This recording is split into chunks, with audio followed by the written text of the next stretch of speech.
अस्सलाम वालेकुम व्यूअर्स, मैं हूं ज़फ़र इकबाल और आप देख रहे हैं सोलो रियल एस्टेट का यूट्यूब चैनल। आज मैं इस वीडियो में आपके साथ चंद ऐसे पॉइंट्स के बारे में बात करना चाह रहा हूं कि हमें किसी भी हाउसिंग सोसाइटी में ही प्लॉट क्यों खरीदना चाहिए, प्रायोरिटी क्यों देनी चाहिए, चाहे वो हम इन्वेस्टमेंट की गर्ज से कर रहे हैं या आने वाले टाइम में रहाइश की दर से।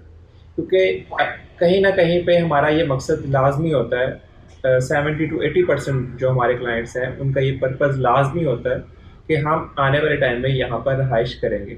सिर्फ 20% 30% लोग ऐसे होते हैं जो सिर्फ इन्वेस्टमेंट पर्पज़ के लिए ही बाय करते हैं। तो चंद बेसिक पॉइंट्स जिनकी वजह से हमें सोसाइटीज़ को प्रायोरिटी देनी चाहिए। Number 1, accessibility. इसके ज़रिए हम एक्सेसिबिलिटी को हम यूँ डिफ़ाइन करेंगे कि कुछ लोगों के पास बहुत ज़्यादा फंड्स नहीं होते जिनकी वजह से वो यकमुश्त पे करके अपने प्लॉट बाय नहीं कर सकते। क्योंकि हाउसिंग सोसाइटी पाकिस्तान के अंदर जितना रियल एस्टेट सेक्टर है, ज़्यादातर लोग या ज़्यादातर housing society installment plan offer करती हैं। इंस्टॉलमेंट प्लान को देखते हुए आप आसानी के साथ अपने प्लॉट को बाय कर सकते हैं। आप देख सकते हैं कि मैं अपनी माहाना इंस्टॉलमेंट इतनी पे कर सकता हूँ। अपने इंस्टॉलमेंट प्लान को देखते हुए आप अपने बजट में रहते हुए अपने बजट के मुताबिक प्लॉट का इंतखाब कर सकते हैं कि मैं 3 मरला प्लॉट मेरे लिए बेस्ट रहेगा या 5 मरले का प्लॉट या 10 मरला या एक कनाल। क्योंकि आप अपने बजट के अंदर रहते हुए बड़ी आसानी के साथ अपने प्लॉट जो है वो ऑनरशिप उसकी हासिल कर सकते हैं। जबकि नंबर 2 पॉइंट पर आता है फिक्स पेमेंट स्ट्रक्चर। क्योंकि जितने भी हाउसिंग सोसाइटीज़ हैं इसमें ऐसा नहीं है जिस तरह के बैंक का ये निज़ाम चल रहा है कि हम अगर आप हमसे गाड़ी बुक करवाते हैं या लोन बुक करवाते हैं तो इनका इंटरेस्ट रेट जो है वो टाइम के साथ साथ बढ़ता चला जाएगा। जबकि हाउसिंग सोसाइटी बिल्कुल सूद से पाक होती हैं। ये अपना इन्वेस्टमेंट जो आप करते हैं अपनी इस सरमायाकारी का इंतखाब करती हैं कि हमारे पास ये जो प्लाट हम इंस्टॉलमेंट पर दे रहे हैं इसकी वैल्यू क्या होगी, हमारे इसके कितने अखराजात आएंगे और हम अपने जो एंड यूज़र हैं वो हम उनको किस प्लान के तहत हम इनको ऑफ़र कर सकते हैं। इसमें इंटरेस्ट का फैक्टर, सूद का फैक्टर बिल्कुल नहीं होता। अलबत्ता ये आपको पहले दिन ही आपको बता देते हैं कि आपका ये प्लॉट जो है वो 15 लाख में कॉस्ट करेगा और इसका इतना एडवांस होगा और इतनी माहाना इंस्टॉलमेंट होगी। वो जिस प्लान को आप बाय कर लेते हैं वो आप उसी प्लान के मुताबिक अपनी इंस्टॉलमेंट पे करेंगे, उसमें चेंजिंग नहीं होगी। ऐसा नहीं है कि आज महंगाई की शरह कुछ हो रहा है और आने वाले साल में इसकी शरह जैसे ज़्यादा होगी और आपसे ज़्यादा इंस्टॉलमेंट या ज़्यादा पेमेंट जो है वो चार्ज करना स्टार्ट कर दें। तो इस लिहाज से आप सिक्योर रहते हैं कि मैंने जो प्लान ख़रीद लिया है, अब इससे सोसाइटी अगर इसकी कीमत बढ़ा भी देती है तो वो मेरे प्लाट का प्रॉफिट बढ़ेगा, ना कि मेरे जो बर्डन है जो इंस्टॉलमेंट की सूरत में उसमें कोई इजाफा होगा। नंबर 3 पर आता है कैपिटल ग्रोथ या इन्वेस्टमेंट रिटर्न प्रॉफिट समझ लें आप। इसके अंदर जो हम पैसे इन्वेस्ट कर रहे होते हैं, मिसाल के तौर पर हमने प्लॉट बुक किया है 15 लाख रुपए का और हमारी उसका एडवांस हमने पे किया है 20% यानी कि 3 लाख रुपए।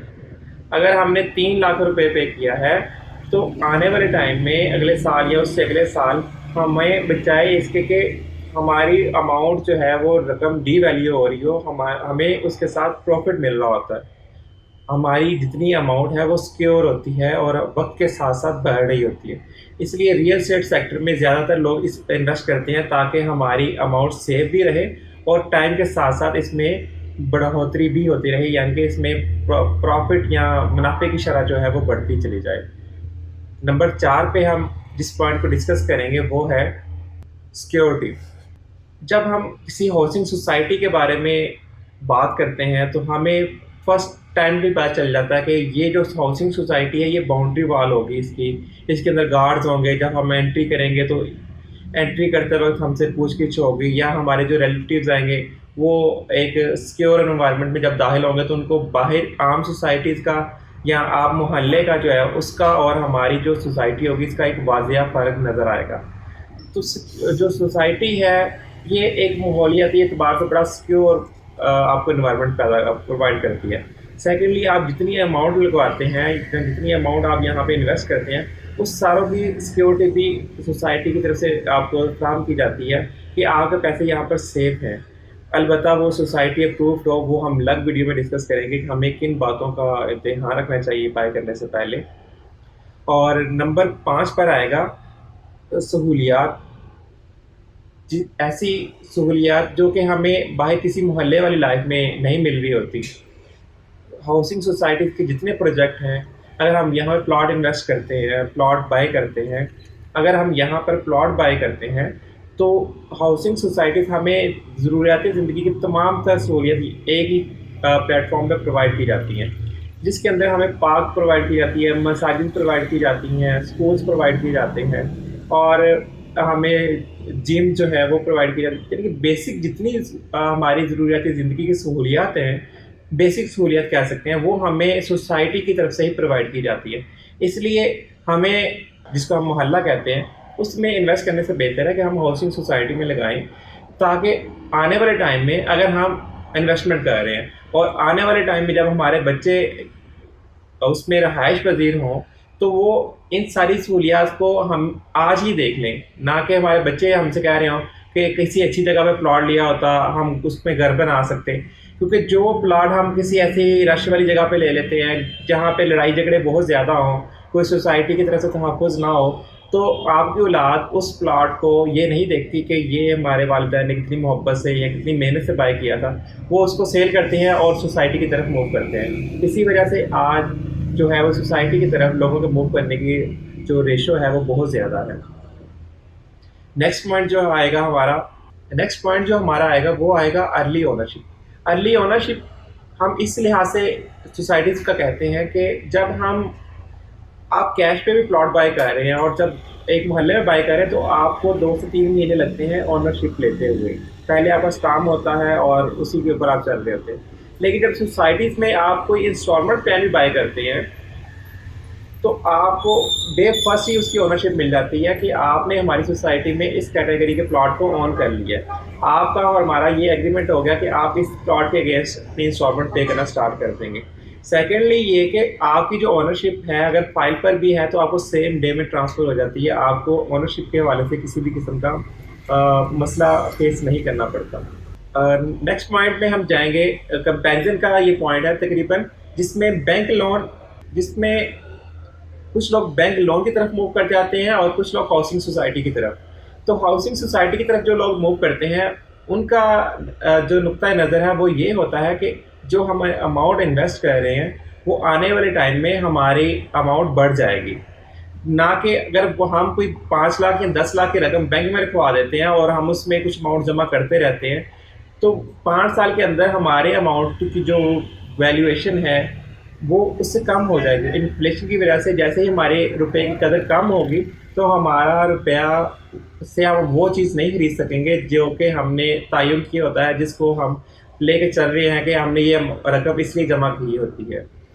تو ریئل اسٹیٹ کا جو سیکٹر ہے اس کے اندر اگر آپ وہی اماؤنٹ انویسٹ کرتے ہیں اور باقاعدہ اس کی انسٹالمنٹ پے کرتے ہیں یا آپ فل فلیج اماؤنٹ پے کر دیتے ہیں ایک ہی بار میں، تو وہ رقم آپ کی ہر ٹائم کے ساتھ ساتھ بڑھتی رہتی ہے. اور انفلیشن کے طور پہ جیسے ہی انفلیشن بڑھتی ہے، انفلیشن کیا ہوتا ہے کہ انفلیشن کے اندر ہمارے روپے کی ویلیو گر جاتی ہے اور ہماری چیزوں کی جو ویلیو ہے وہ بڑھ جاتی ہے. تو انفلیشن کے اندر کیونکہ ریئل اسٹیٹ کی ویلیو بڑھ جاتی ہے تو جتنی زیادہ مہنگائی ہوتی ہے اس میں ہی زیادہ ہماری ریئل اسٹیٹ کی پروڈکٹ جو ہے وہ اوپر جاتی ہے.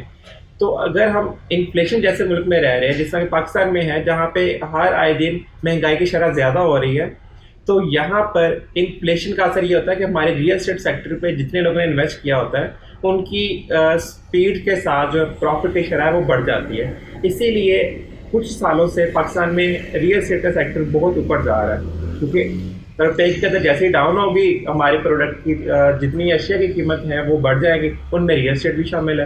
تو ریئل اسٹیٹ کیونکہ لاکھوں کروڑوں میں لوگ اس میں انویسٹ کر رہے ہیں تو اس کی قیمت بھی بڑھ جاتی ہے. اسی لیے ریئل اسٹیٹ کا جو سیکٹر ہے وہ کافی سالوں سے اوپر کی طرف ہی جا رہا ہے. نیکسٹ پوائنٹ میں ہم ڈسکس کریں گے ٹیکس کو لے کر کہ اگر آپ کے پاس 10 سے 15 لاکھ ہے، میں ہمیشہ کم اماؤنٹ کی آپ کو ایگزامپل دے رہا ہوں کہ اگر ہمارے پاس 10 لاکھ روپے یا 15 لاکھ روپے کی رقم ہے تو آپ کو اس کے اوپر گورنمنٹ کو ٹیکس پے کرنا پڑتا ہے. जबकि अगर आप इसी 10 लाख को 15 लाख को आप रियल एस्टेट सेक्टर में इन्वेस्ट करते हैं तो आपको इसमें रियल एस्टेट सेक्टर की तरफ से भी एक ख़ास टैक्स में एक कमी मिलती है। और ये है, अगर आप कैश पे बाय करते हैं तो आपको सहूलियत मिलती है, और अगर आप रियल एस्टेट सेक्टर में कोई इंस्टॉलमेंट पर प्लान बाय कर लेते हैं तो उसमें आपको टैक्स की ज़ीरो पे करनी पड़ती है। ये मुख्तलिफ ममालिक में लग भी हो सकती है, क्योंकि कुछ सोसाइटीज़ या कुछ कंट्रीज़ ऐसी हैं जहाँ पर अगर आप कोई चीज़ इंस्टॉलमेंट पर ख़रीदते हैं तो उस पर आपको टैक्स जो पे करना पड़ता है वो 0% है। तो आप इंस्टॉलमेंट पर अगर कोई हाउसिंग सोसाइटी में इन्वेस्ट कर रहे हैं तो उसके ऊपर आपको टैक्स 0 पे करना पड़ेगा।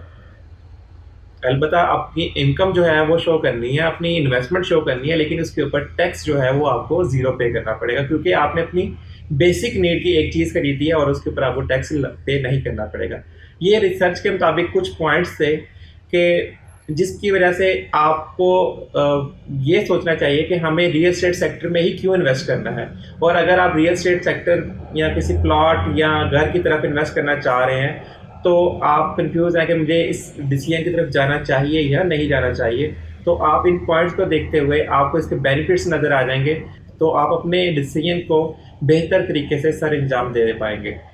अगर आपको वीडियो पसंद आई हो तो उसे ज़रूर लाइक कीजिएगा, और अगर चैनल अभी तक सब्सक्राइब नहीं किया तो इसे लाजमी सब्सक्राइब करें। और अगर आप किसी भी पॉइंट के ऊपर कोई वीडियो चाहते हैं या कोई राय जानना चाहते हैं किसी सोसाइटी के बारे में या किसी भी रियल एस्टेट सेक्टर के किसी टॉपिक के बारे में, तो उसको आप लाजमी कमेंट कीजिए, या दिए गए नंबर पे आप हमसे रब्ता भी कर सकते हैं।